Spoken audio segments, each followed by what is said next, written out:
What's going on, everybody? We are here at Muncie Dragway, first day of the season. We've got the Camaro out, finally got her off the trailer.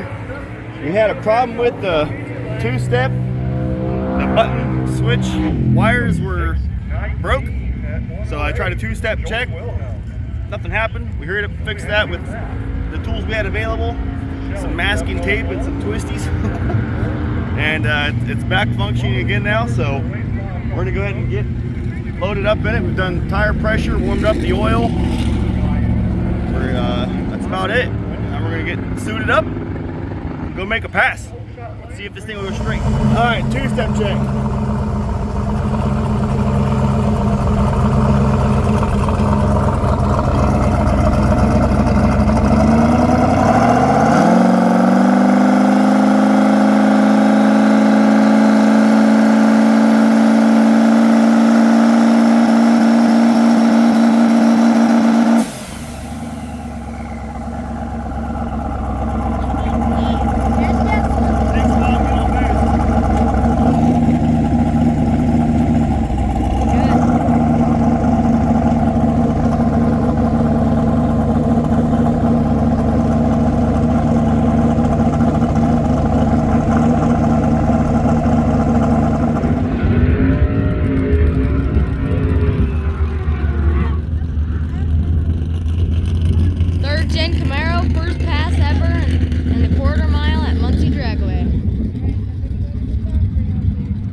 So, first lap, first pass, not bad.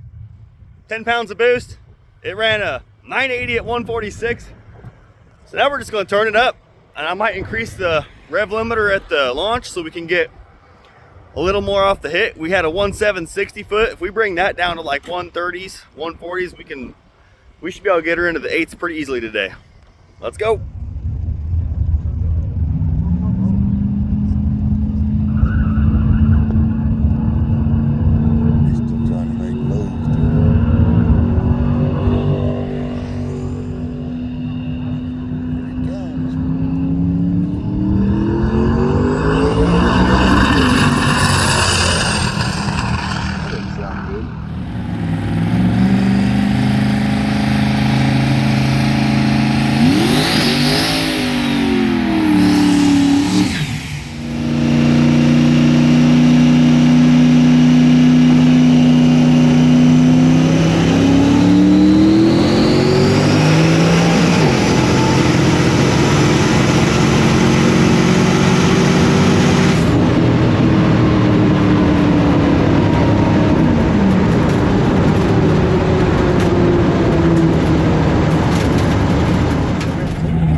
smells like rubber.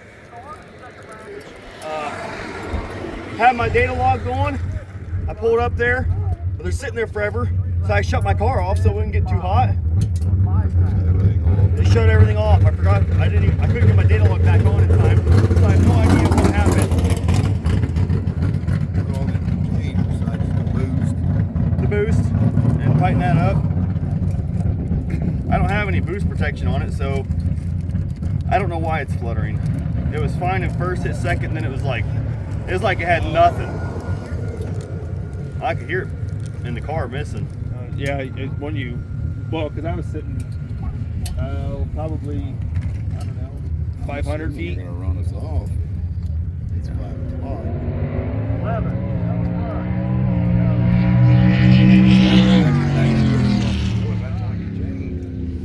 You change it after. Huh?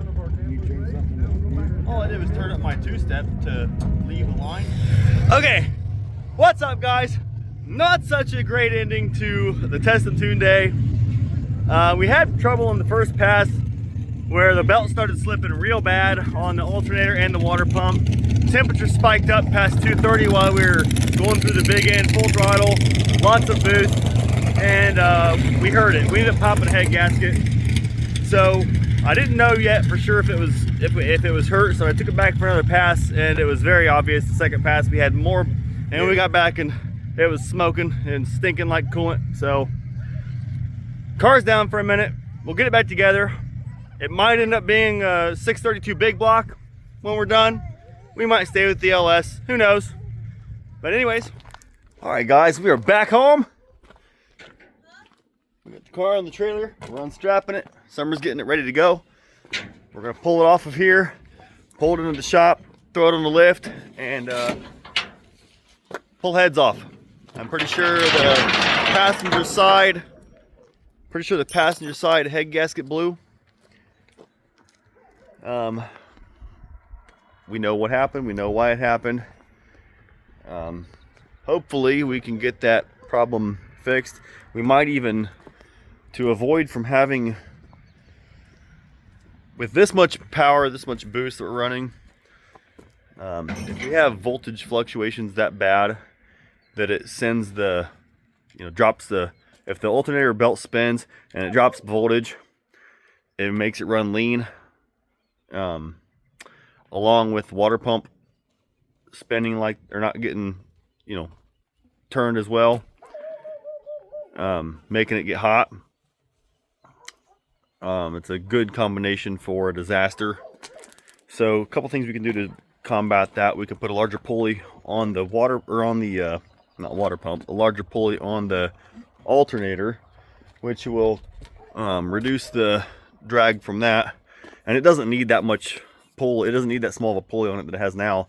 It charges like 14.7 volts, and it's 250 or 300 amp alternator at idle. So it'll be plenty if we up the pulley. It'll also reduce drag. It'll add surface area for the belt to run on for the alternator pulley.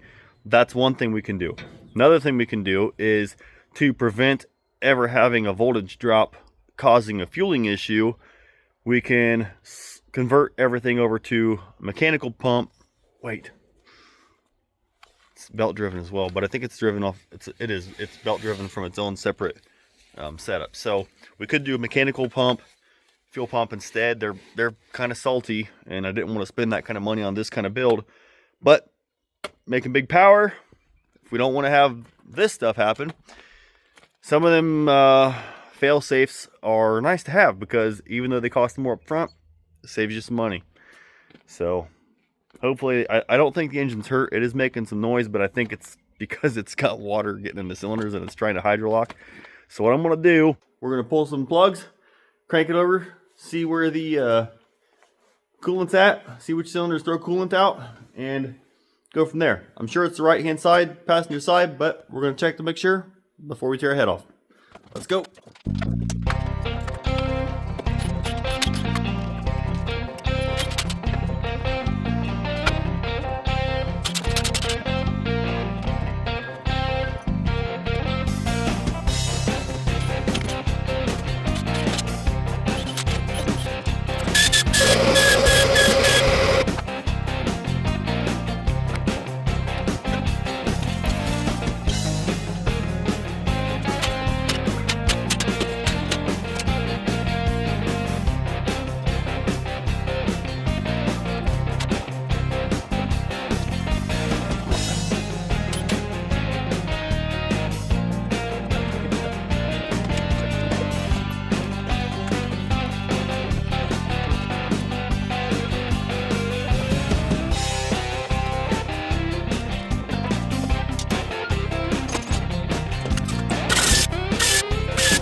Well, I don't know.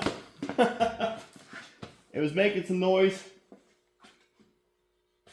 I thought for sure I'd find a bent valve or push rod or connecting rod, but I didn't. Now I need to decide, does the engine come out or stay in? And that's a big choice because kind of a pain to get it out of there because of the exhaust setup. I guess it's not too terrible now that it's all built. It's not as bad, but building it sucked. Yeah, that's a project for a different day though. I'm feeling tired. I'm feeling defeated. This stuff happens. If you don't like working on cars, don't build race cars, because you build a race car, you build something that's making this much power, you're going to work on it. I mean, I'm not the only one. Everybody out there has this happen.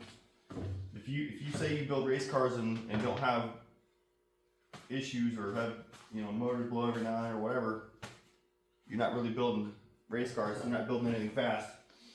No offense.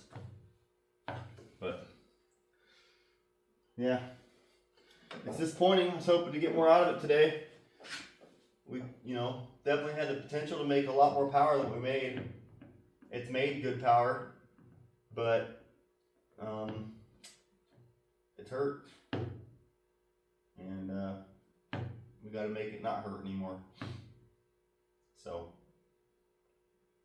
anyway, that would be it for today. Hope you guys enjoy watching.